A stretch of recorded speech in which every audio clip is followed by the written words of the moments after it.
At its peak, one nation controlled more land than any empire the world had ever seen, stretching from California to Argentina, from the Caribbean to the far shores of the Pacific.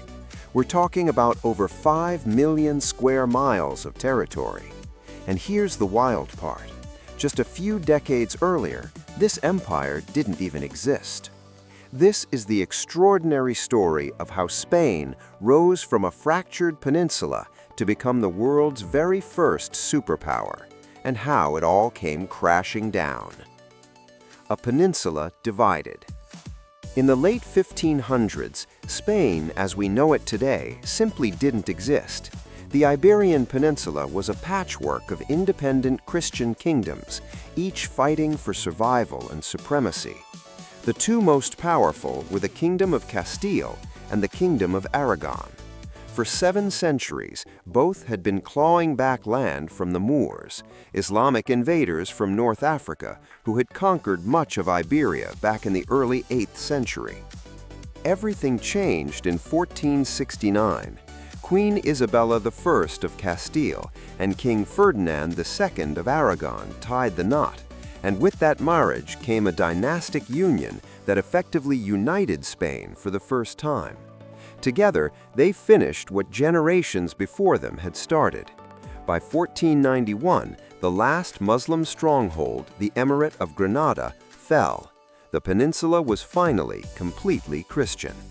With their borders secured, Isabella and Ferdinand turned their eyes to something far more ambitious, the seas beyond. Columbus and the New World. Spain's neighbor, Portugal, had already been pushing boundaries. Since the 1420s, Portuguese explorers had mapped much of the Atlantic coastline of Africa, desperately searching for a sea route to the spice-rich East Indies, anything to bypass the expensive middlemen controlling trade through the Mediterranean. It was against this backdrop that a Genoese sailor named Christopher Columbus showed up with a bold idea. Instead of sailing south around Africa, why not sail west across the Atlantic and circle the entire globe to reach Asia? He first pitched the idea to Portugal's King John II in the early 1480s. They passed, but word traveled fast, and soon enough, Isabella and Ferdinand were all ears. They saw a chance to rival Portugal's commercial dominance, and they took it. On the 3rd of August, 1492, Columbus set sail with 3 small ships, the Niña, the Pinta, and the Santa Maria. 2 months later, on the 12th of October, they made landfall on an island he named San Salvador. Columbus was convinced he'd reached the East Indies. He was spectacularly wrong, but the consequences of his mistake would reshape the entire world. He made 3 more voyages after that, charting the Bahamas, Cuba, Hispaniola, and eventually the mainland of South and Central America. By the time he died in 1506, he had set in motion a chain of events that no one could stop. Dividing the world in 2. Columbus's discovery immediately sparked a dispute between Spain and Portugal. Both nations wanted control over these new lands. The solution came in the form of the Treaty of Tordesillas, signed on the 7th of June, 1494, with Pope Alexander VI brokering the deal. The treaty drew an invisible line across the globe, splitting the world outside Europe into 2 halves, one Spanish, one Portuguese. Spain got almost all of the Americas. Portugal, as it turned out, got Brazil. Building an empire in the Caribbean. The first permanent settlement in the New World was Santo Domingo, founded by Bartholomew Columbus, Christopher's brother, on the island of Hispaniola in 1496.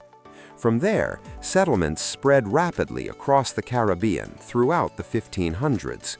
Cuba became a key hub after the island was conquered in 1515, and Havana was established as its capital. Meanwhile, exploration of the mainland pressed forward. In 1513, the explorer Vasco Núñez de Balboa crossed the Isthmus of Panama and became the first European ever to lay eyes on the Pacific Ocean. The fall of the Aztec Empire. But the Caribbean was just the beginning. The real prize lay on the mainland, where ancient civilizations had thrived for millennia. The most powerful among them was the Aztec Empire, ruling from their magnificent capital of Tenochtitlan, a vast city built on a lake reachable only by enormous man-made causeways. In 1517, Spanish explorers began poking around the Yucatan Peninsula. Rumors quickly spread of a fabulously rich empire to the west. A conquistador named Hernán Cortés didn't need to hear twice. He set sail from Havana on the 18th of November 1518 with a small expedition and arrived off the Mexican coast weeks later. By the summer of 1519, Cortés had founded a base on the Gulf of Mexico and began marching inland, cleverly gathering allies among native tribes like the Tlaxcalans, who had suffered under Aztec oppression for decades. When Cortés finally reached Tenochtitlan, the Aztec king Montezuma II welcomed the Spanish with cautious curiosity, uncertain whether these strange armored men were gods or threats. They were threats. Cortés seized Montezuma and held him hostage. Tensions exploded. On the 29th of June, 1520, Montezuma was killed by his own people. That same night, remembered in Spanish as La Noche Triste, the sad night, Cortés and his men were driven from the city, losing nearly all the treasure they'd looted. But Cortés was not finished. He regrouped over the autumn and winter, rallied his forces, and by the following spring launched a devastating siege on Tenochtitlan that lasted 10 grueling weeks. The Aztec civilization was shattered. Disease played a massive role. Smallpox, brought unknowingly by the Spanish, swept through the native population, who had zero immunity. Millions perished. Those who survived faced the sword. Tenochtitlan was rebuilt as Mexico City and became the heart of the new Spanish territory, called the Viceroyalty of New Spain. Conquering the Inca Empire.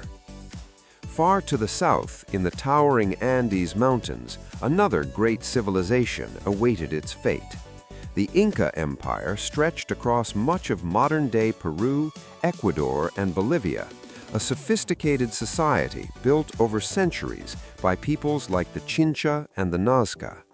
Two conquistadors, Francisco Pizarro and Diego de Almagro, led the charge into Peru. Their first expedition, in 1520, accomplished little militarily, but it did introduce smallpox to the region, devastating the Inca population and weakening their defenses for what was to come. Pizarro returned in 1531 with royal approval and a fresh army. What followed was a prolonged war stretching throughout the 1530s. Unlike the swift collapse of the Aztecs, the Inca Empire was more spread out and decentralized, making it harder to crush in one blow. To make matters worse, the Spanish were fighting among themselves too. Pizarro's faction clashed with the Almagros in a brutal quasi-civil war. Pizarro himself was eventually killed by Diego de Almagro II in 1541. By then, however, Spain had firm control over the region. The Viceroyalty of Peru was established in 1542, with Lima as its capital. Inca resistance continued sporadically into the 1570s, but the empire was effectively finished. Silver, gold, and the price of empire. Conquering civilizations is expensive. Fortunately for Spain, the Americas delivered an extraordinary payoff. Shortly after defeating the Aztecs and the Incas, massive gold and silver mines were discovered across Mexico, Bolivia, and Peru. The most legendary was Potosí in Bolivia, a mountain of silver discovered in 1545 that would produce 80% of the world's supply over the next 2 centuries. The wealth was staggering. Silver and gold flooded back to Spain in annual treasure fleets sailing from ports like Cartagena in Colombia.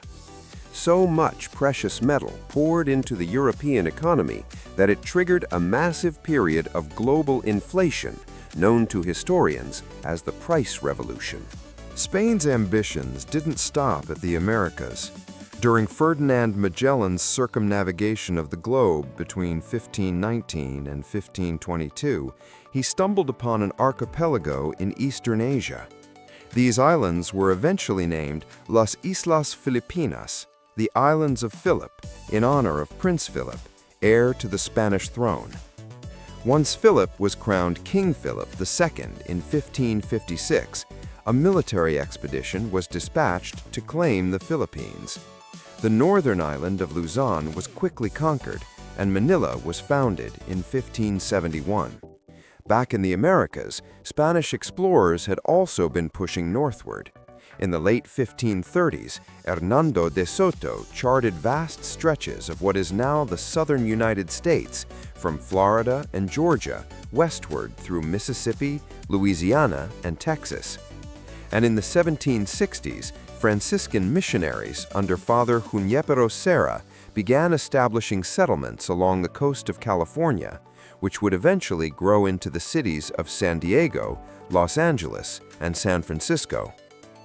Cracks in the foundation.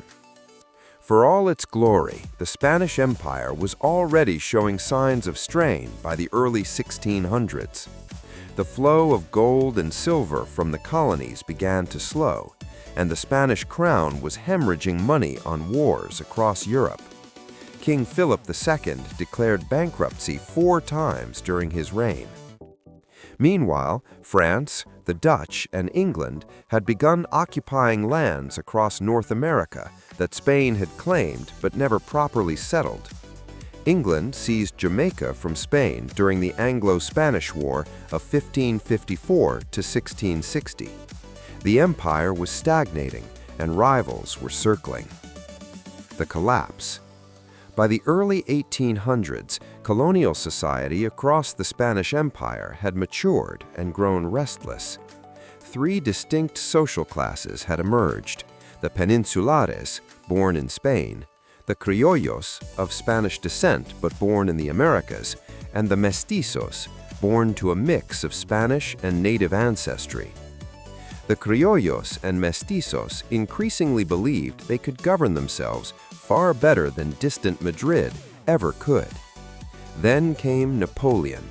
In 1808, the French emperor invaded Spain and installed his brother Joseph as king. It was the spark that lit the fuse. Across South and Central America, independence movements erupted almost simultaneously. Simón Bolívar liberated Venezuela, Colombia, and Panama. José de San Martín led Argentina to independence in 1816. Chile followed in 1818. Mexico broke free in 1821. One by one, Spain's colonies declared themselves free nations. By the mid-1800s, Spain's empire had been reduced to a handful of territories: Cuba, Puerto Rico, a few small Caribbean islands, and the Philippines, the last fading embers of a once mighty empire. The final chapter. The end came swiftly.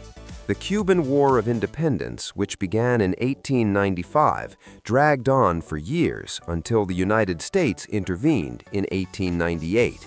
The resulting Spanish-American War was short and brutal. Spain lost decisively, surrendering Cuba, Puerto Rico, and the Philippines, all of which became American dependencies. And with that, the Spanish Empire was gone.